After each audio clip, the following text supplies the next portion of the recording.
दोस्तों, इतिहास लिखने के लिए कलम की नहीं हौसलों की ज़रूरत होती है, क्योंकि उम्र हमें थका नहीं सकती, ठोकरें हमें गिरा नहीं सकती, और अगर जिद हो जीतने की तो हार भी हमें हरा नहीं सकती।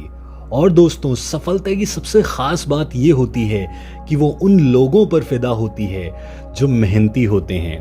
और आज की हमारी ये सक्सेस स्टोरी इसी सोच पर आधारित है।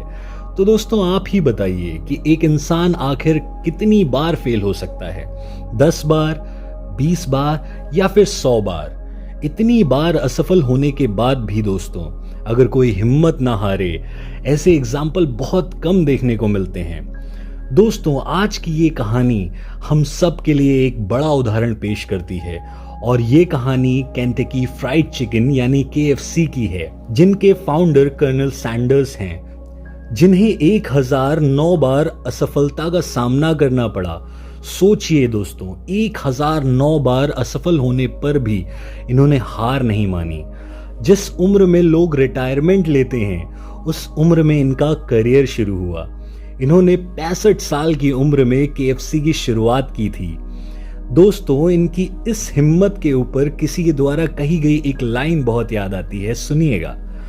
कि ज़माना भी सिर्फ उसी को याद रखता है, कि ज़माना भी सिर्फ उसी को याद रखता है जो कामयाबी की बुनियाद रखता है। तो दोस्तों, आइए अब हम जानते हैं कि कैसे कर्नल सैंडर्स असफलताओं की लड़ियों के बाद सफलता की उड़ान भरने में सफल रहे। पहले मैं आपको बताना चाहूंगा कि इनका पूरा नाम कर्नल हार्लैंड सैंडर्स था, और इनका जन्म 1890 में अमेरिका के इंडियाना में हेनरीविले में हुआ था। 6 साल की उम्र में ही इनके पिता की मौत हो गई। घर के हालात खराब हुए तो मां ने एक फैक्ट्री में काम करना शुरू कर दिया, और सैंडर्स अपने भाई बहन की देखभाल किया करते थे। सिर्फ 7 साल की उम्र में उन्होंने अच्छा खाना बनाना सीख लिया था। 12 साल की उम्र तक उनकी मां ने दूसरी शादी कर ली। उनके सौतेले पिता को हार्लैंड सैंडर्स पसंद नहीं थे, जिसकी वजह से वो अपनी आंटी के पास रहने लगे और एक फार्म पर काम भी करने लगे। सैंडर्स उस वक्त 7वीं कक्षा में पढ़ते थे, और 7वीं में ही उन्होंने पढ़ाई छोड़ दी। इसके बाद वह तमाम तरह के काम करते रहे। वे सेना में भी भर्ती हुए, मगर वहां से निकाल दिए गए। कुछ वक्त तक उन्होंने रेलवे में भी काम किया। करीब 19 साल की उम्र में उन्होंने शादी कर ली। रेलवे में काम करते हुए कुछ विवादों के कारण उन्हें रेलवे की नौकरी छोड़नी पड़ी, जिसके बाद उनकी पत्नी भी बच्चों को लेकर उनसे अलग हो गईं। अपने जीवन में उन्होंने और भी कई तरह के छोटे मोटे काम किए, जैसे कभी इंश्योरेंस बेचा तो कभी क्रेडिट कार्ड बेचा, यहाँ तक कि टायर बेचने, लैंप बनाने और नाव चलाने जैसे कामों में भी अपनी किस्मत आजमाई, मगर कहीं भी उन्हें सफलता नहीं मिली। सैंडर्स का जीवन 1930 में पहली बार पटरी पर आता दिखा, जब उन्होंने केंटकी के कार्बिन में एक गैस स्टेशन चलाना शुरू किया। बहुत से लोगों ने उन्हें वहां रेस्टोरेंट खोलने का सुझाव दिया। चूंकि चिकन के लिए उनका प्यार बचपन से ही था, तो ऐसे में उन्होंने रेस्टोरेंट में कई तरह के खास रेसिपी वाले चिकन को बेचना शुरू कर दिया। देखते ही देखते उनका यह व्यवसाय चल निकला और अच्छी कमाई करने लगे।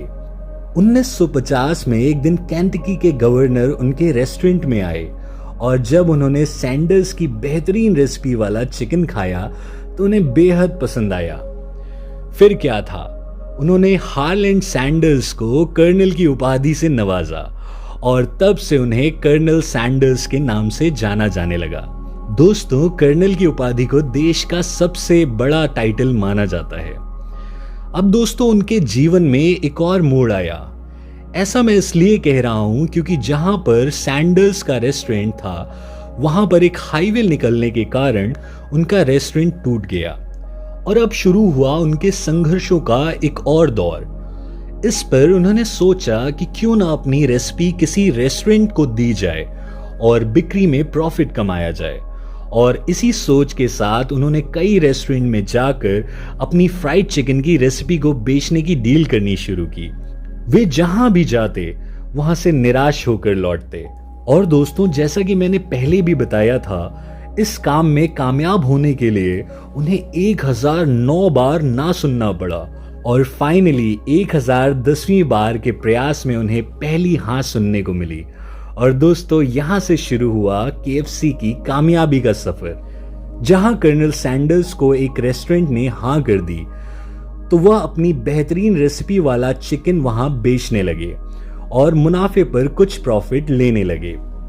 वो रेस्टोरेंट को अपने मसालों के पैकेट भेजते थे, जिससे उनकी रेसिपी सीक्रेट रही और साथ ही लोगों को उनके सीक्रेट मसालों से बना बेहतरीन चिकन का स्वाद भी मिला। और दोस्तों, यहां से KFC के फेमस होने की शुरुआत हुई।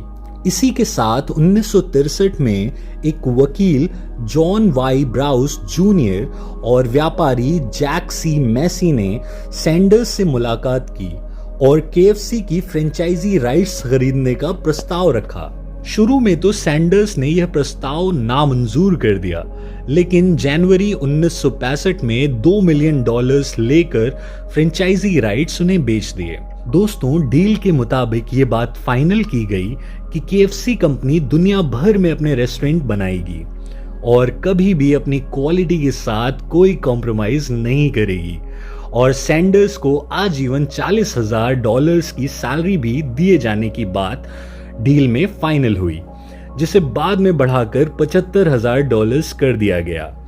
और दोस्तों, इसके बाद यह कंपनी रेनॉल्ड्स और पेप्सिको समेत कई हाथों में गई और आज इस कंपनी का मालिकाना हक यम ब्रांड्स इनकॉर्पोरेशन के हाथ में है। कर्नल सैंडर्स की मृत्यु 1980 में लगभग 90 साल की उम्र में हुई। दोस्तों, आज कर्नल सैंडर्स इस दुनिया में नहीं है, लेकिन KFC पर वह खास दाढ़ी और वेस्टर्न टाई के साथ उनका चेहरा आज भी KFC लवर्स को उन्हें भूलने नहीं देता।